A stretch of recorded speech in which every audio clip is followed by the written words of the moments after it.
proste takto chytí hneď. No, au, no super. A veľmi rýchlo to horí, veľmi rýchlo. Čo môžem? Teraz.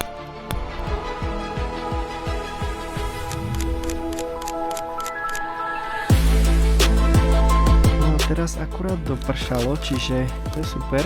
Ideálny čas na takéto fotenie. Navyše tu nie je suchá tráva v okolí a tá iskra nemá už žiadnu energiu, keď dopadne na zem. Čiže nie je sa čoho báť pri takýchto fotkách.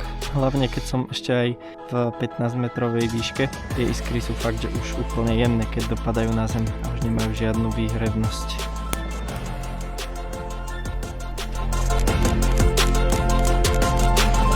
Máš tam čo zmeniť?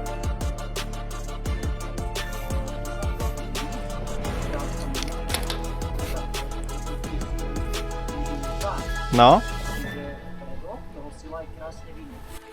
Dobre, môžem dať ešte raz a dám zasilo, nech viacej prska, nech je to svetlejšie.